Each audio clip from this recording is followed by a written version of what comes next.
TRS MLC Kalvakuntla Kavitha ఆంధ్రప్రదేశ్లోని doctor BR Ambedkar Konaseema జిల్లాలో పర్యటించారు. పి గన్నవరం మండలం మొంగండ గ్రామదేవత ముత్యాలమ్మ ఆలయంలో విగ్రహ ప్రతిష్టాపన మహోత్సవంలో ఆమె పాల్గొన్నారు. కవితను చూసేందుకు భారీగా తరలివచ్చిన ప్రజలు ఆమెతో సెల్ఫీలు తీసుకునేందుకు పోటీ పడ్డారు. అమ్మవారి దర్శనానంతరం కవిత మాట్లాడుతూ ముత్యాలమ్మ తల్లి ఆలయ పునరుద్ధరణ కార్యక్రమంలో పాల్గొనడం తన అదృష్టంగా భావిస్తున్నానన్నారు. ముంగంట గ్రామంలో ఉన్నటువంటి ముత్యాలమ్మ వారి ఆలయ పునఃప్రతిష్ఠ కార్యక్రమంలో పాల్గొనడం నా అదృష్టంగా నేను భావిస్తూ ఉన్నాను.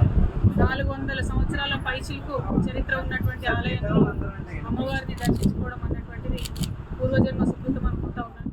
ముత్యాలమ్మ అమ్మవారి ఆలయానికి 400 ఏళ్ల చరిత్ర ఉందని, అలాంటి ఆలయ పునరుద్ధరణ కార్యక్రమంలో పాల్గొని అమ్మవారిని దర్శించుకోవడం శుభ పరిణామమని కవిత అన్నారు. బ్రిటిష్ హయాంలో కూడా ముంగండ గ్రామ ప్రజలు ఎంతో సాహసం చేసి దేవాలయాలను పరిరక్షించారని కొనియాడారు.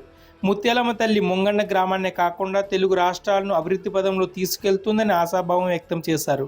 తెలంగాణ, ఏపీ రాష్ట్రాలు అమ్మవారి కృపతో కలగలాడాలని ఆకాంక్షించారు. ముత్యాలమ్మ అమ్మవారి దర్శనం కల్పించిన ముంగండ గ్రామస్తులకు కవిత కృతజ్ఞతలు తెలిపారు. తనను ఇంతలా ఆదరించినందుకు ధన్యవాదాలు తెలియజేశారు. ఎన్నో సంవత్సరాలుగా బ్రిటిష్ వారి ముందు కూడా తలవంచకుండా మన ఆంధ్ర పౌరుషాన్ని తెలియజేసినటువంటి గ్రామం ప్రాంతం.